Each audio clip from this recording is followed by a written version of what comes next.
Welcome to the BrettJohnson.biz podcast, where we discuss business on purpose, radically fresh leadership, capital that transforms society, and marketplace stories that embolden difference makers.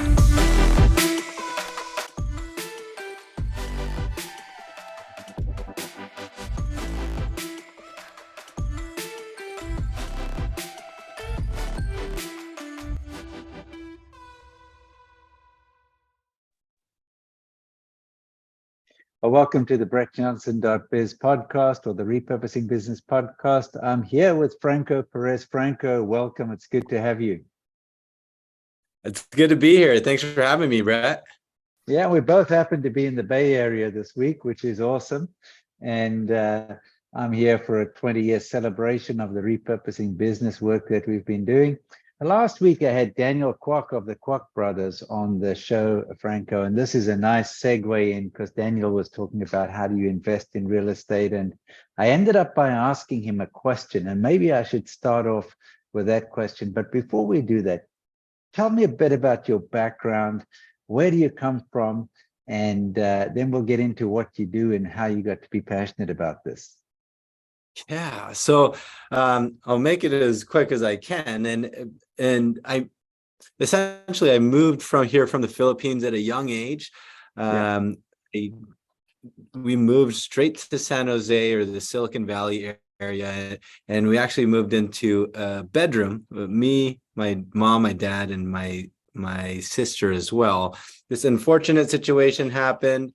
My dad was really the main breadwinner for the family. They divorced. He left the country, and then I was left at 17, 18 years old, really having to get out of school and go straight into work just so that we can afford paying for rent in this area. And that really helped me realize how difficult it is coming, whether from a middle-class family or a low-income family, trying to just survive and keep up with the rat race of renting. I remember every single month having to borrow money just to cover that rent payment. And I didn't really understand why at the time it was so difficult for us. We were great people, I felt, and it just felt so unfair. Long story short, I got into being a real estate agent, did really well at that. And then I ended up hating becoming a real estate agent because I realized I was just helping the wealthiest people I can help find the most expensive homes that they can get. And unfortunately, I had to turn away the people that were in my shoes before. And I had to tell them, like, hey, I'm sorry, but right now you don't make enough. You don't have enough as a down payment. You'll have to save up more or make more and then come back later. And the truth of it is, they never come back. And it's such a sad thing. And I left becoming a regular real estate agent and pursued trying to find out how we can create a stepping stone for people that were in my shoes to be able to get out of that rental rat race and into ownership, and accidentally stumbled across realizing on Google Earth that there's so many mobile home parks that nobody ever knows about that are just spread throughout the country. And So you literally found these on Google Earth, right? Yeah. And like this is prime land. Like there's mobile home parks right across from the Google campus, right across from a Samsung building. They're all spread out there, but we don't know that it's there. So I got into helping a lot of low-income families get into their first piece of home ownership through mobile homes, really realizing that it's actually a great solution for people. I studied mobile homes. I realized that people are able to stay in this area. They actually have a lot of false myths that they appreciate, that they're bad quality and that sort of thing. And it became a great use case. So we help people with that. And then later down the line now, we're converting a lot of people's old 700 square foot mobile homes from the 70s and turning it into beautiful 1,800 square foot, 3-bed, 2-bath, like they look just like luxury homes. And that's kind of what we're passionate about and what we're doing now. Fantastic. So it's just an amazing story and worth unpacking, because we were living in Mountain View for a little while, and kitty corner across from us there was a mobile home. A little street went in at an angle, and people pass them by and don't know that they're actually there, but it seems like when you open your eyes to them, And I think sadly, Franco, when you see a tornado went through Mississippi or something, they show the mobile homes often, right? Just in pieces and all over the Yes. show. So you've probably had to overcome a bit of a resistance to people thinking about this market, right? Absolutely. And the news and the media really, it makes it, mobile homes are a really easy target to build stories and drama. And unfortunately, the public's perception of mobile homes is only from what they see on the news or only what they see on movies and TV shows.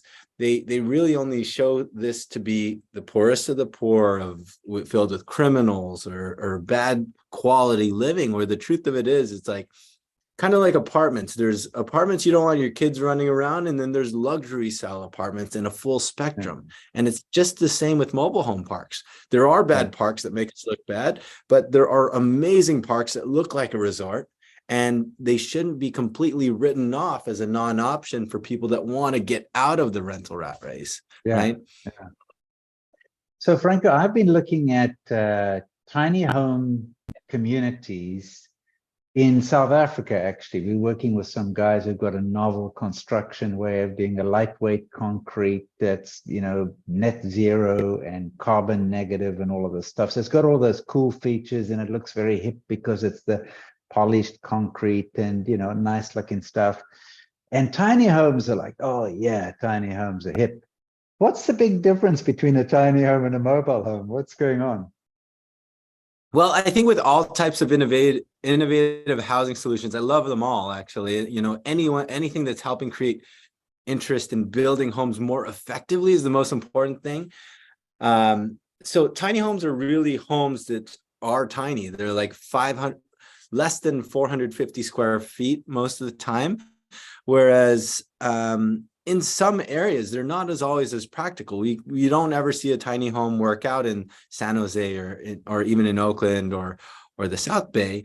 But mobile homes are actually these homes that are built because they're built in the 70s. They have a bigger amount of land, which can actually really house a home that's 1,500 square feet, right? Big difference, more than 3 times the difference, and it can house a regular family with 3 kids and that sort of thing comfortably. Right. And, Yeah. it really comes down to the size, I'd say, is the big difference. Okay. And then how it works. There's a lot of tiny home attention because of shows about it. Yeah. And it's practical to a sense, and in certain areas, but every area and every location has its own different priorities and problems that they have to fix, right? Yeah. So it's not always, it doesn't always work out in all areas. Yeah. So you're making mobile homes cool again, it sounds like. That's the goal. Yeah, fantastic. And I love your story, the sort of the passion of your own story that got you going with this. I mean, you saw a need, and so I presume that what this is doing is it's giving people a first step on the property ownership ladder, right? Because if you're waiting until you've got the down payment, till you can qualify, and in certain markets, it's very, very hard to keep up. And unless Absolutely. you have some sort of divine intervention. I know Lynn and I bought a home in the Bay Area when we had minus $1,000 to our name, but it required taking out a third mortgage to do it, and it seemed impossible. But I am seeing in other parts of the world, we're looking at a rent to own type situation. So even if people are not qualifying for a mortgage, there are investors who will put their money in and bridge so that people don't have to go to the regular banks to get a mortgage, particularly in some nations, they don't have such a good home mortgage market. So are you seeing the tiny homes, the mobile homes, as a way to get a step onto the property ownership ladder, as it were? Oh, absolutely. I think one thing to point out is, like, for example, when I was growing up, I really didn't understand the huge difference of renting and owning. There's a lot of stuff that aren't taught in schools that I wish I knew before, right? Every time we pay this rental payment, all we're paying for is a temporary shelter for a month, right? Whereas all of the wealthy people are benefiting from home ownership by getting these tax benefits, getting appreciation upside, by leveraging a loan to buy an asset towards their net that builds their net worth, right? And if I were to know the importance and the values of that before, I would have been able to progress a lot better, right? And that's kind of what we really try to educate people of the differences. And then now that being said, I'm going to kind of paint the picture of San Jose or Mountain View area, for example, but these numbers might be higher than most of the country. But in our area right now, a 1-bedroom, 1-bath apartment to rent is typically about $3,300 a month. And then to purchase a single family home, a median price is $1.6 million. That means if I want to get out of this rental rat race to purchase a home, I'd have to come up with more than $200K down payment and have a mortgage and a housing payment of about $8,000, right? How could, for most people, that dream of owning a home is gone and it's dying. And this wealth gap of opportunity of catching home ownership opportunities is getting further and further away. And for me, I can't stand that, right? So I really wanted to find a way to build that stepping stone in between, and come to find out mobile homes are a perfect stepping stone in between, because you don't actually have to pay it's a much lower barrier to entry. Our mobile homes in this area are about $330,000. And with that, you just have to come up with about $35,000 down. And then your mortgage and your space rent in total is going to be about $3,800. So just a little bit more than what you're paying for rent already. But you're able to just by shifting from renting an apartment to owning a mobile home, you actually get a bigger home, and it's something that you get to own. And then you can keep working and build, your equity on that home. And then later down the line, you can sell it and try to purchase a single family home. And that's exactly what we're seeing now, is families that are able to sell their mobile home and then have that stepping stone of opportunity to grow. Fantastic. So why don't you tell us a bit more about your company? Do you actually buy entire mobile home parks? Do you just buy particular units? Do you fix them up and flip them, sort of thing? Do you come alongside people who already own, but it looks a bit shabby, and you upgrade them? Tell us a bit about what you do. Sure. Yeah, I mean, our company really tries to be anything and everything around mobile homes. We really just started out by just helping people transact and understand how to, buying or selling their mobile homes. And then we got into really being kind of a development company or a construction company. So, hey, Joe and Sally owns this single wide home. They have kids that are growing in their unit. They need more space. Hey, if you have this home in this lot, you can spend about $270,000 to replace your old home for a new home. And then by doing that, your new home value, your new mobile home value will look like about $420,000. And it becomes a no-brainer for this type of scenario. And that's exactly what we're doing. We're creating more space by helping people that own an old home that wants to replace it with a new one. And then we also help park owners as well.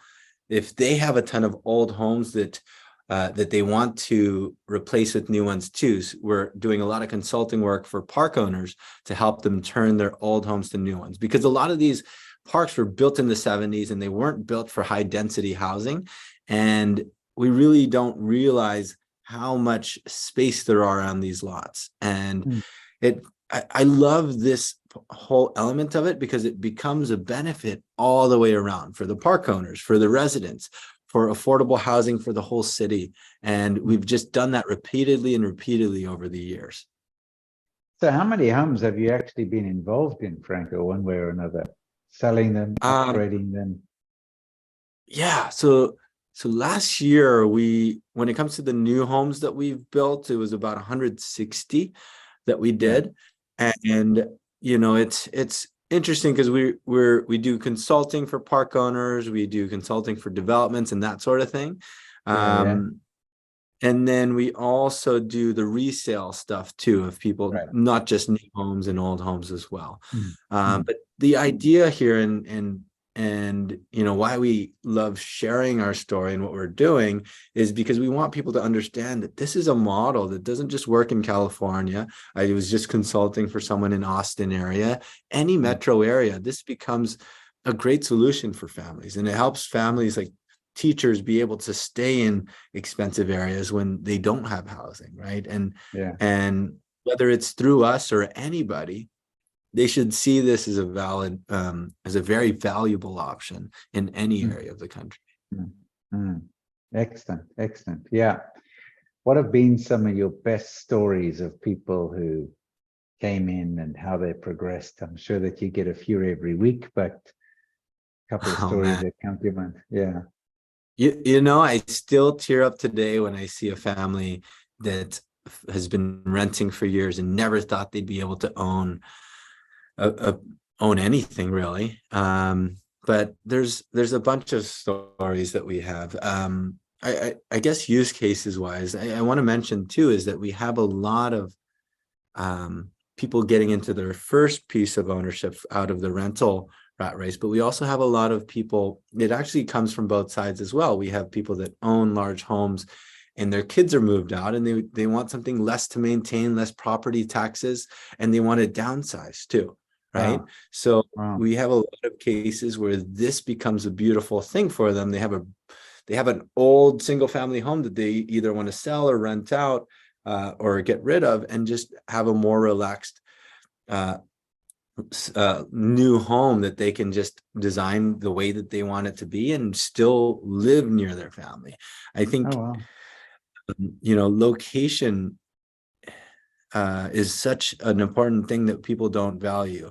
I think one other story that I want to mention too is I was just helping a teacher in our area, and she is telling me about how all of her coworkers, if they didn't inherit a home, if they didn't already have a home in their family, every single one of her other teacher coworkers are moving out of the area because they don't have options in this area to live, right? And it's so sad because these teachers are such a core important value to every community, and they don't have they aren't being supported with housing. And for her, she knew that by buying this mobile home became her first stepping stone to just financial security so that she can continue to be a teacher in the school that she loves, right? And that was really moving to me. It sounds like you could be having a market segment for teachers, for policemen, for firemen, for people who are doing essential services in many respects who are priced out of high-priced areas. Yeah, absolutely. And you see it in this area too. I mean, you know the Bay Area. There are families making over 300K that feel they can't afford a home either. Yeah, and it's ridiculous. Oh, that's true. That's true. Yeah, yeah. So what about immigrants? I mean, you came out of an immigrant family. I mean, I presume it's tough for them as well. Have you found people coming to you saying, hey, I love your story. You came from the Philippines and I've come from somewhere else. Can you help us? Has that become a focus area for you?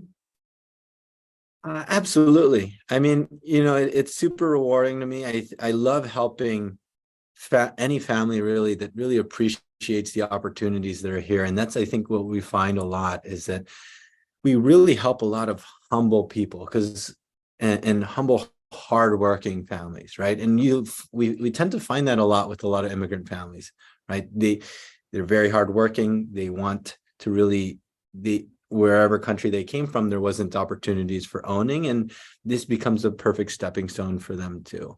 Yeah. But yes, we often see that San Jose is actually like one of the largest populations of Vietnamese culture, and that's something we're very involved with that as well. And they love the fact of being able to own these as well and be close to their families too. Yeah. I know that in the South Bay that there were about over 80 different groups learning English as a second language. So you've got a quite a big market over there. But the other end of the spectrum, Franco, is, we've all heard the stories about the young tech guys. They lived in the Midwest. They came out to work for Google, and then they slept in the parking lot in a rented van, or they had a tent in somebody's backyard. It sounds ridiculous. Or they were, stacked 6 guys high in an apartment in San Francisco, but they had a regular job in the tech sector and so on. Are you seeing any millennials move into a space like the mobile home market and so on? Have you seen any of that? Oh, absolutely. Mainly more recently now than before. I'd say before, the millennial generation didn't really understand mobile homes, and they didn't really have as much money as they do now to be able to want to purchase something. And we're definitely seeing that now. And we are also doing a lot of stuff to really cater to building these homes for millennials as well. They love having open front room floor plans where the kitchen, the dining, and the living room are all in the same space, so that's a perfect place to entertain and host. And that's a valuable thing for millennials that they prefer. We have tall ceilings and stuff too. And then also like the smart gadgets, whether it's smart doorbells, smart thermostats, camera security systems, that sort of thing is something that we're doing that's very popular now too. And I don't know if you've seen our latest build that we did. We have full quartz countertops, stainless steel appliances, that sort of thing, which really make these homes the whole lot. Yeah. Exactly. Yeah, I saw some of your stuff. It looks amazing. It sort of breaks some of the stereotypes around That's this. what we have to do. Yeah. Fantastic. Yeah. So practically speaking, do you see, and I know this is might be counter to your purposes, but with the idea of helping people get into ownership, are you seeing investors move into this space? I know that's been a problem in the Bay Area, that like 60% of the homes are owned by investors and not so many by real people who actually live in them. Is your space getting crowded out by investors? What's your take on that? Well, it's hard to say really in the Bay Area. There's not a lot of transitions with owners and that sort of thing, but I work actually nationally, and we do advocacy for, like in DC, for a lot of mobile home park protection and that sort of thing. But the answer is really yes. There's a lot of entities and a lot of attention around mobile home parks because they've always been misunderstood for several years. And now a lot of this money that used to be put in commercial office space needs another place to really understand, right?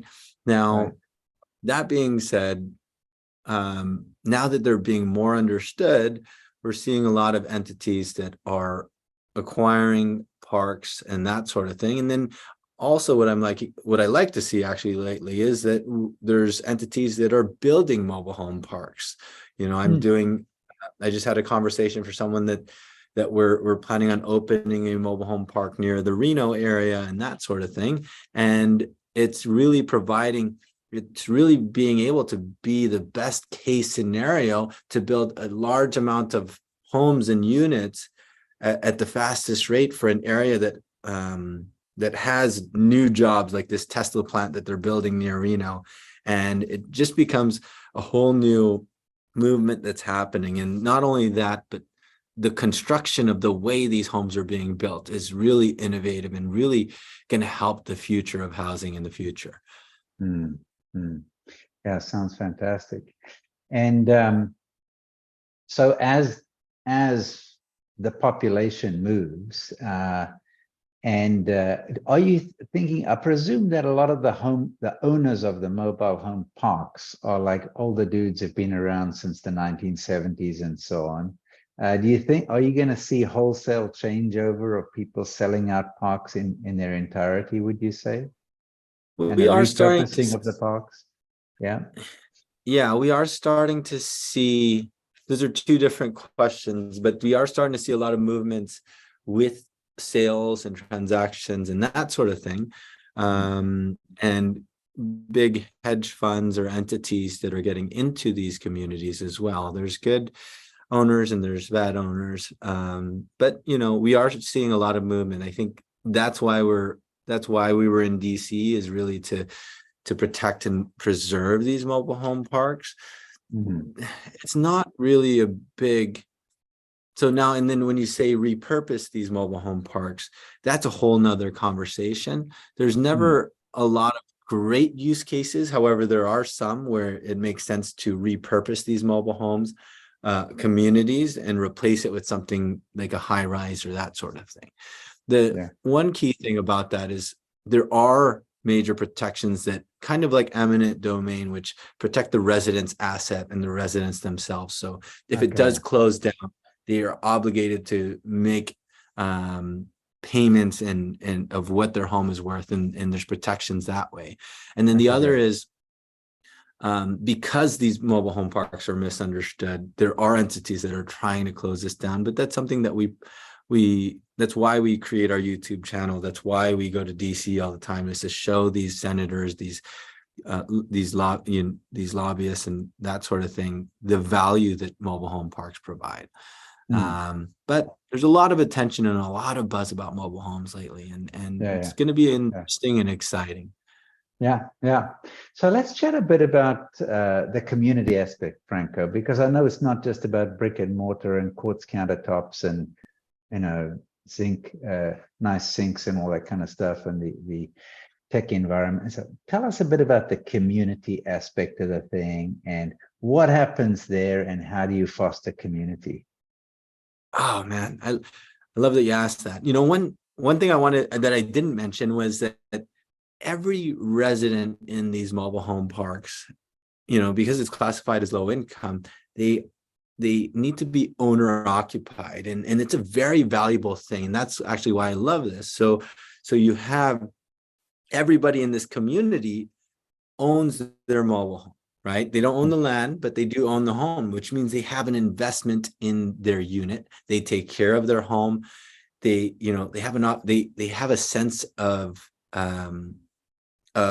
what do you call this? I'm sorry, I'm blanking. They have a sense of investment in, yes, exactly, of ownership. And what you'll find is like they take care of the exterior of the home. They love meeting their neighbors. They have their kids stay at their neighbor's place, and it really is a beautiful sense of community. They have home ownership associations that host get-togethers, Christmas events, Thanksgiving events, whatever it is, and it really becomes a beautiful thing because they have a lot of shared problems, a lot of shared amenities, and they really talk to one another. And especially for senior communities, you'll see this a lot lately. I just got my mom a mobile home, and she loves the sense of community, right? And she didn't have a lot of friends, but now she does, because, you know, she has a lot of shared communication with her neighbors and that sort of thing.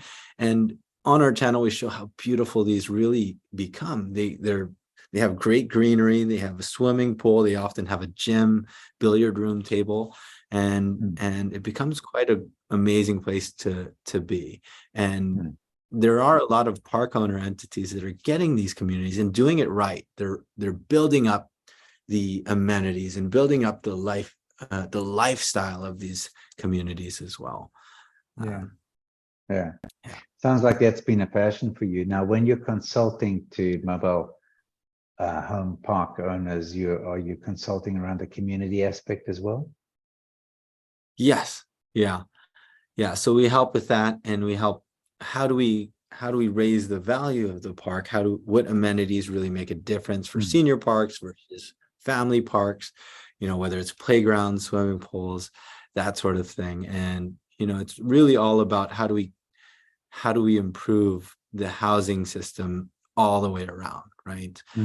We also help with, you know, advocating why this is great for the government and stuff. I mean, for society as well. And how do we get more funding for loans for this type of thing? Okay, yeah.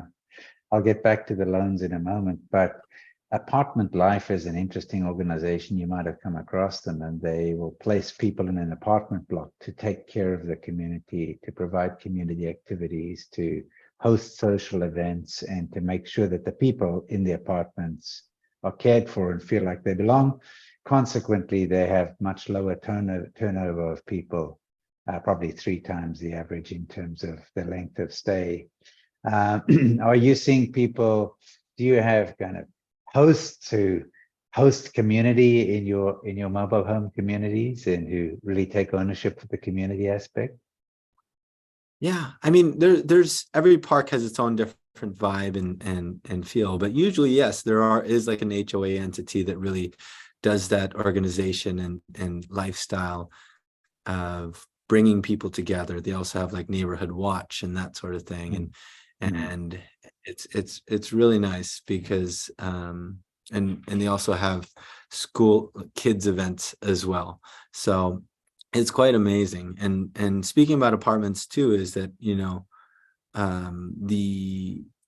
the lifestyle of it is way different compared to apartments as well. You're not sharing walls or floor and ceiling as you do in an apartment, right? So that becomes a huge thing that people ask for or are happy about here. Plus, they have their own little garden and space. And in apartment buildings, people don't realize, but parking is kind of a hassle in many cases, having to go to the garage, take groceries to your apartment, that sort of thing. Whereas here, you actually have your own personal carport and it's right up against your home, right? And that's a great thing too. But yeah, the sense of community, it is going to vary per park. But you'll find, especially in these senior communities, I love seeing everyone get together and have like knitting clubs or poker nights and that sort of thing. So it's kind of fun. Yeah, great. So give us a sense of the scale. I know many years ago, Lynn and I were driving around the Southeast looking for a property to buy, and we ended up buying something in East Tennessee, in Chattanooga. A lot of people say to me, where is Chattanooga? People from the US, they don't know where it is, but we saw a lot of mobile homes as we drove around in the Southeast. If you take an area like the Bay Area, I don't know how many people there are in the Bay Area, about 7 million now, I would guess, something like that. How many mobile homes are there in the Bay Area? Do you know? Well, there's over 40,000. I hope I'm saying that right. I have these numbers down. I can't remember it quite exactly, but every park itself on average has about 220 units. And I do, you got me on the spot, but I don't, I don't exactly know. Well, our listeners can Google. Yeah. But it's pretty, it's now that you said that, I'm gonna, this prompts me to want to make a good video about the scale of how many people actually live in this. So there's an entity that I'm a part of. It's called MHI. They do a lot of the studies and the numbers of who exactly lives here, their median income, how it's becoming a house start. I'll make a whole video on this thanks to you, Brett. That's a good idea. It's a good idea. Yeah, I think it's worth knowing how many mobile homes in the Bay Area. I think that's a good question. Yeah. Because I think people would be surprised, right? I think people would be surprised. Yeah. Well, I'm sorry. If you put the Bay Area alone, I do know that in the Santa Clara County, we have over 60 mobile home parks, right? And that's just the South Bay, right? Yeah. And then there's plenty more. I'm actually working on this whole custom map of every mobile home park in the Bay Area for our online stuff. But there are a ton, and I think people don't think that it's relevant to them sometimes, but if you actually do a quick Google search, you'll find there's a ton nearby you oftentimes. Okay. Yeah. Hot off the press. According to the California Mobile Home Park Statistics, Franco, this is what they say as of June 1st this year. That is 5,231 active mobile home and RV parks in California, totaling 453,000 lots or spaces. And then of those, like 363,000 are mobile home spaces, and then the rest are RV lots and some other things. So that gives you rough. So that would mean, it's quite a lot. You probably got about 4 people a space or whatever. So you got like 1.3 million people or more living in mobile homes in California, probably. Yeah. And even more across the country, I'd imagine. Yeah, no, that's right. Yeah, very fascinating. So it's quite a lot of people. Yeah, but it's a pity that I would imagine as as a city planning exercise. It's almost a forgotten area of this. Did you come up with a better number over there, Franco? 20 million Americans live in mobile homes across the country, which is There we insane. go.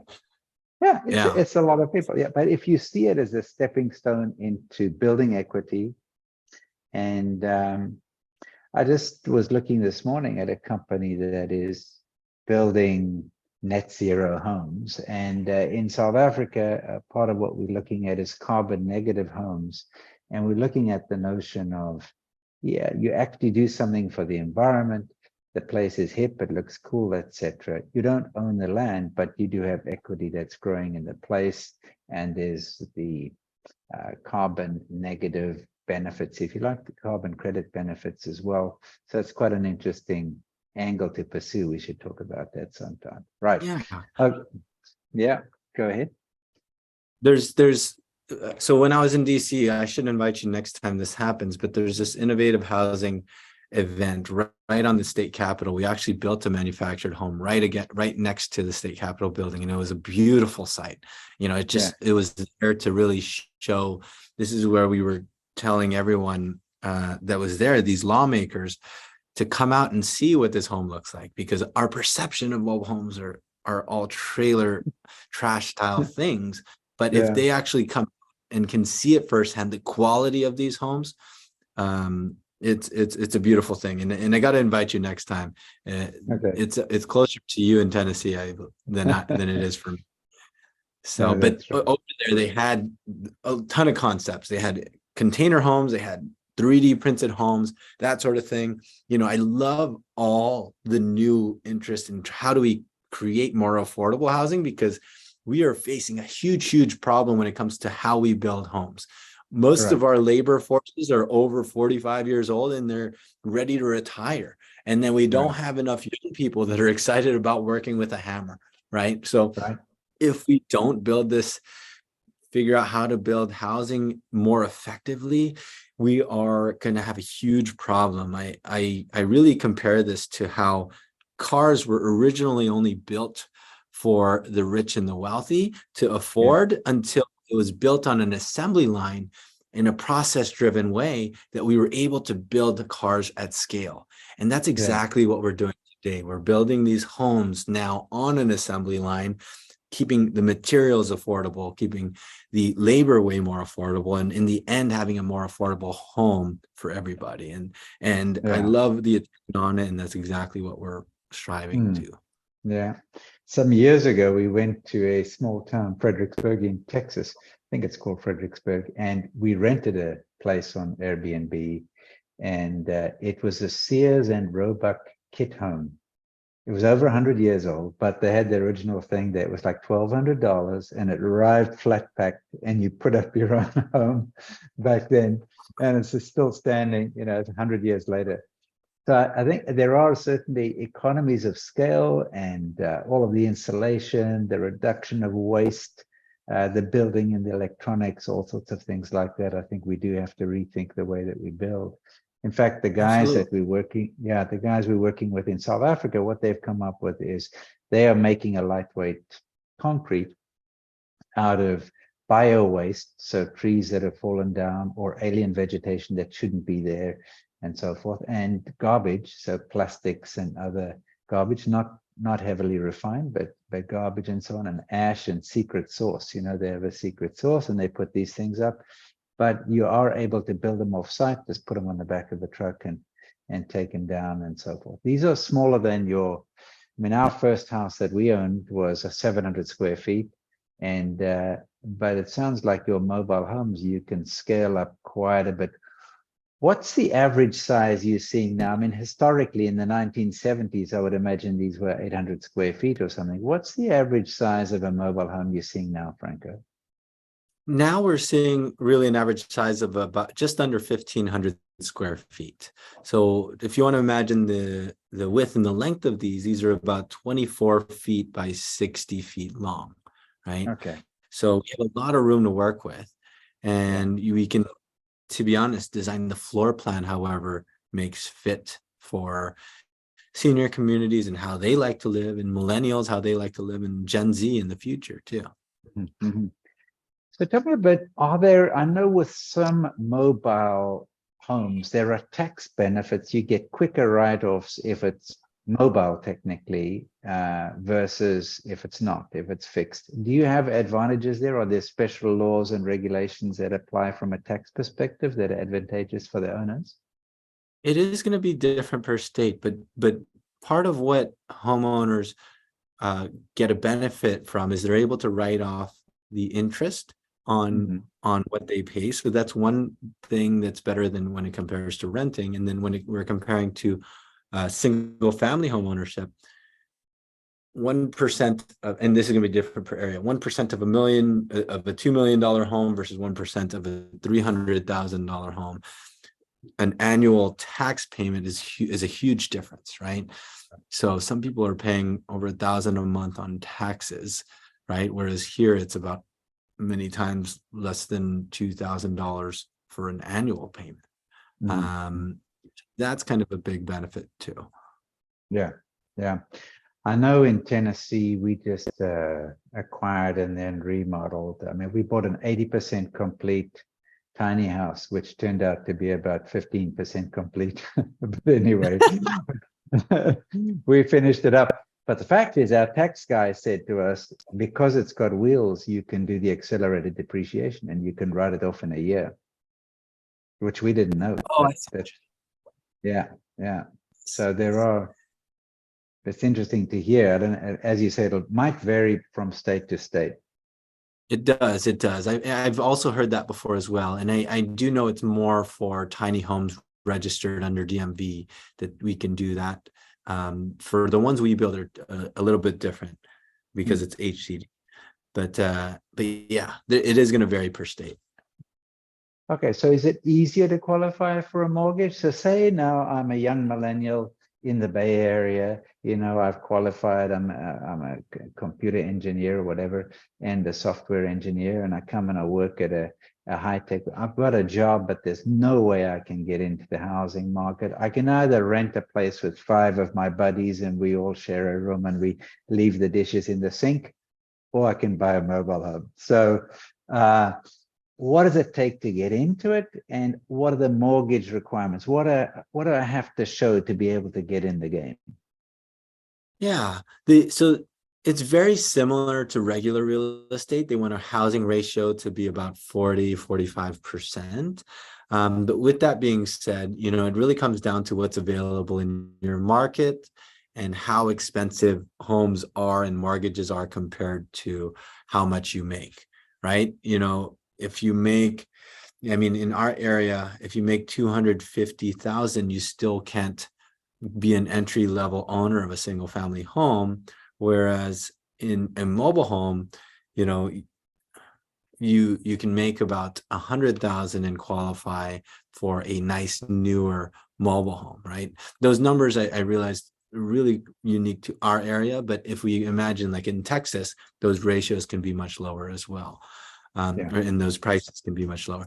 Now with that being said, the loans, you'll typically find about a 20-25 year mortgage, and then and then the terms of the mortgage would typically be about 10% down. Sometimes they'll require 20% down. But the big difference is that these homes, the mobile homes, are typically a third or less than what a single family home would be going for now. Yeah. And you mentioned special mortgage companies that deal with mobile homes. Is that right? Yes. Actually, we are building a loan company now, and that's something that we're working on specific to mobile homes that are in mobile home parks. The big banks like Bank of America, Wells Fargo, that sort of thing aren't yet in this space. We did have US Bank in the space recently. And that sort of thing. But the more options there are for loans for these, the better it is for everyone, really. So if investors are interested in this space, better they come invest in your mortgage company than, because these have to be owner occupied, so they can't go and own directly. So they could either buy an entire park or they could come and invest in your new mortgage company, right?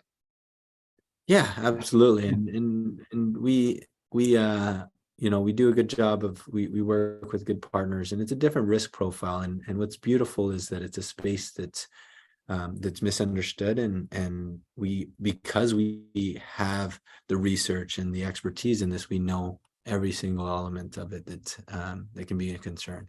So yeah. So Franco, you've turned a liability in your life. You're a teenager, you're left with a mom and a sister you have to take care of, and you've literally gone out and said, man, this is a problem. I don't understand this. This isn't fair. What can I do about it? And you've taken a liability and you've turned it into an asset. What would you say to the young person who thinks, man, this home ownership game in an expensive metropolitan area looks impossible? What word of encouragement would you give them? Oh, that's tough. I'd say learn as much as you can from people that have made it. I tell anyone that's younger is like, learn to become resourceful. It's interesting. We have all the schooling and stuff available, but they don't teach a lot of the key real financial decisions that we should be making, and the financial knowledge that we should be making, and financial literacy is not taught. I'd say learn that as much as you can. Ask people that have done it. Find people we have an unlimited amount of resources on YouTube, on shows like yours, of people that have made that leap. And sometimes we don't take it upon ourselves to be resourceful and use that information. So I think first is learning money, learning housing, and all of that. Yeah. So tell us a bit how people can reach you and learn more about what you do. Tell us about your YouTube channel and other resources that you might have. Yeah, so you can Google us at Franco Mobile Homes, or all of our links are on www.franco.tv. And on there, you can see the 3D tours of the homes we build, the 12-foot high ceilings, a lot of different communities and how beautiful they are, and a lot of educational content of how this can really make a difference as well. So yeah, it's exciting. Yeah. So Franco, in a parting word, if somebody's saying, yeah, but it's still a mobile home, what's your biggest thing that's got a mind shift going for people? I'd say the visuals, really. I think that's why we took it upon ourselves to make a ton of video. And I mean, if you can hate on it all you want, but there's so many families that we're helping that feel great and are being able to get that step out of low income, and into their first pieces of ownership. But yeah, I think see for yourself with your own eyes is what I would say. Yeah. So for the people who are listening to this, one of the things that I really like is often we have the idea, and this is prevalent in Silicon Valley as well, I'll make a shed load of money, I'll make a boatload of money, and then I will help people who are less fortunate than myself. I'll first, I'll serve the big customers, I'll serve the big clients, and then maybe, when I get old or something, I'll help other people. But I like the fact that you have started, I don't want to say at the bottom of the pyramid, but you've started where people have the biggest need, not where people have the wealth. In other words, you said, I'm going to start with the people who actually have the problem, rather than start with the people who've got the money and see if I can persuade them to do something about the problem. So I really love that, Franco. And one of the companies that I work with, they've done something in the pharmaceutical space. They thought, we'll go for the first world markets first, and then when we generate a bunch of money, we'll go to Africa and Southeast Asia, we'll go to the Philippines, we'll go here, there, and everywhere, but actually it didn't work out that way.